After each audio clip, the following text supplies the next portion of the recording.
ஒரு ஏஐய கற்பனை பண்ணி பாருங்க.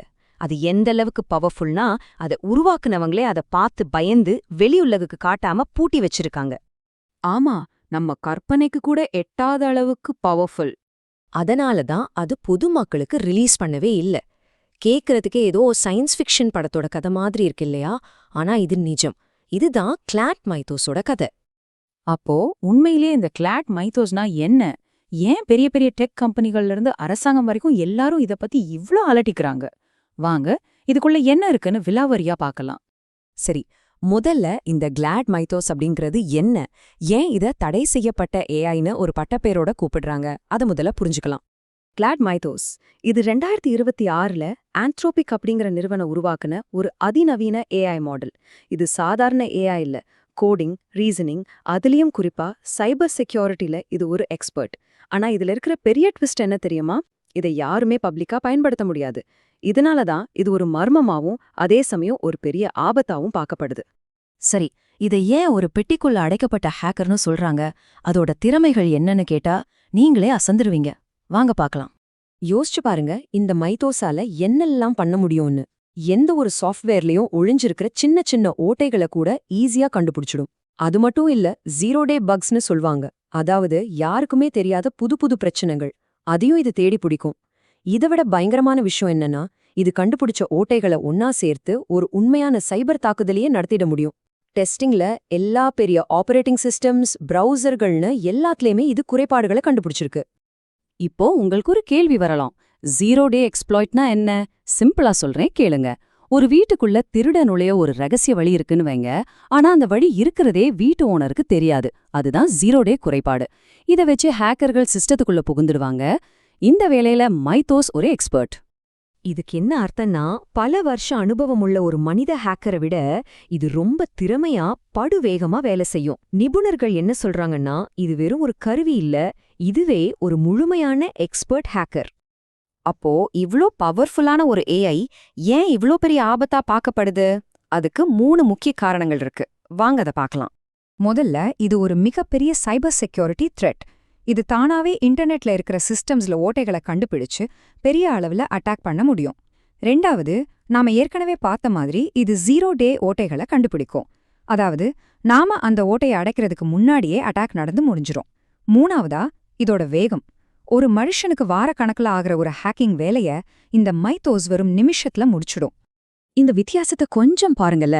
ஒரு பாதுகாப்பு குறைபாட்டை கண்டுபிடிக்க ஒரு மனுஷனுக்கு பல வாரங்கள் கூட ஆகலாம். ஆனா மைத்தோஸ்க்கு வெறும் நிமிஷங்கள் போதும். ஒரு தாக்குதலை உருவாக்க மனுஷனுக்கு பல நாட்கள் தேவைப்படும். மைத்தோஸ் அதை நொடிகள்ல செஞ்சிடும். இந்த வேகம் தான் உலகத்தையே கதிகலங்க வைக்குது. சரி, இவ்ளோ ஆபத்தான ஒரு டெக்னாலஜியை எதுக்கு உருவாக்குனாங்க? ஏன் இதை ஆந்த்ரோபிக் இவ்ளோ ரகசியமா வச்சிருக்காங்க? அவங்களோட ப்ராஜெக்ட் கிளாஸ்விங் பத்தி தெரிஞ்சுக்கிட்டா இதுக்கு பதில் கிடைக்கும். ஆந்த்ரோபிக் ஒரு ரொம்பவே வித்தியாசமான ஆனா ஒரு வகையில பொறுப்பான முடிவை எடுத்தாங்க. மைத்தோஸை பப்ளிக்கா ரிலீஸ் பண்ணவே கூடாது. ரொம்ப கட்டுப்படுத்தப்பட்ட சில பேருக்கு மட்டும்தான் இதுக்கு ஆக்சஸ் கொடுக்கணும்னு முடிவு பண்ணாங்க. இந்த ரகசிய ப்ராஜெக்டுக்கு பேரு தான் ப்ராஜெக்ட் கிளாஸ்விங். இதோட நோக்கம் தாக்குறதில்ல, பாதுகாக்கிறது. அதாவது ஒரு திருடன் வீட்டுக்குள்ள வரதுக்கு முன்னாடி அதே திருட்டு வித்தைய தெரிஞ்ச ஒருத்தரை வச்சு வீட்டை பாதுகாக்கிறது மாதிரி. கெட்ட ஹேக்கர்கள் ஒரு குறைபாட்டை கண்டுபிடிக்கிறதுக்கு முன்னாடி மைத்தோஸை வச்சு அதை கண்டுபிடிச்சு சரி செஞ்சிடணும். இதுக்காக மைக்ரோசாஃப்ட், அமேசான், ஆப்பிள் மாதிரி சில பெரிய டெக் ஜாம்பாவான்களோட மட்டும் இதை ஷேர் பண்ணிக்கிறாங்க. ஆனா இதுலயும் ஒரு சிக்கல் இருக்கு.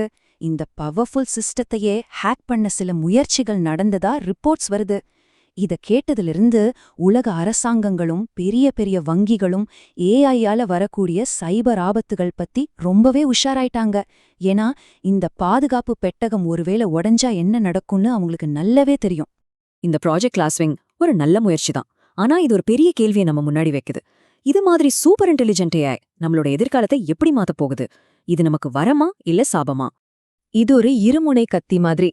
ஒரு பக்கம் இதை சரியா பயன்படுத்தினா ஆயிரக்கணக்கான பாதுகாப்பு குறைபாடுகளை சரி செஞ்சு நம்ம ஆன்லைன் உலகத்தையே பல மடங்கு பாதுகாப்பா மாத்தலாம். ஆனா அதோட இன்னொரு பக்கம் ரொம்பவே பயங்கரமானது. இது தப்பான ஆளுங்க கைக்கு போச்சுன்னா ஒரு பெரிய சைபர் போருக்கே இது காரணமா அமையலாம். ஒரு முறை இது வெளியே லீக் ஆயிடுச்சுன்னா அதை கட்டுப்படுத்துறது கிட்டத்தட்ட அசாத்தியம். அப்போ நம்ம முன்னாடி என்னென்ன வாய்ப்புகள் இருக்கு? 3 வழிகள் தெரியுது. ஒன்னு, இந்த மாதிரி ஏஐகளை வெற்றிகரமா கட்டுப்படுத்தி உலக பாதுகாப்ப அடுத்த லெவலுக்கு கொண்டு போறது. ரெண்டாவது, இது எப்படியோ லீக் ஆகி நாம இதுவரைக்கும் பார்த்திடாத அளவுக்கு பயங்கரமான சைபர் தாக்குதல்கள் நடக்கிறது. மூணாவது, ஒரு ஏஐ ஆயுத போட்டி உருவாகிறது. ஒவ்வொரு நாடும் மத்த நாட்டை விட பவர்ஃபுல்லான ஏஐ ஆயுதத்தை உருவாக்க போட்டி போடுறது. இதுவரைக்கும் நம்ம ஏஐனா என்ன நினைச்சோம்? அதை நம்மளுக்கு உதவுற ஒரு அசிஸ்டன்ட், அவ்வளவுதான். ஆனா கிளாட் மைத்தோஸ் மாதிரி டெக்னாலஜிகள் ஒரு விஷயத்த ரொம்ப தெளிவா காட்டுது. ஏஐ இப்போ வெறும் அசிஸ்டன்ட் இல்ல, அது ஒரு சூப்பர் டூல். மனுஷனால செய்ய முடியாத, ஏன் யோசிக்க கூட முடியாத விஷயங்களை செய்யக்கூடிய ஒரு மகா சக்தியா மாறிட்டு வருது. சுருக்கமா சொல்லணும்னா, கிளாட் மைத்தோஸ் அப்படிங்கிறது வெறும் இன்னொரு ஏஐ மாடல் கிடையாது. இது நாம இன்னும் தயாராகவே இல்லாத ஒரு எதிர்காலத்தோட ஒரு சின்ன கிளிம்ஸ், ஒரு முன்னோட்டம். இந்த அபரிமிதமான சக்திய நாம எப்படி கையாள போறோங்கிறது தான் வர காலங்கள்ல மனித குலம் சந்திக்க போற மிகப்பெரிய சவாலா இருக்க போகுது. உண்மையை சொல்லுங்க, நாம இதுக்கு தயாரா இருக்கோமா?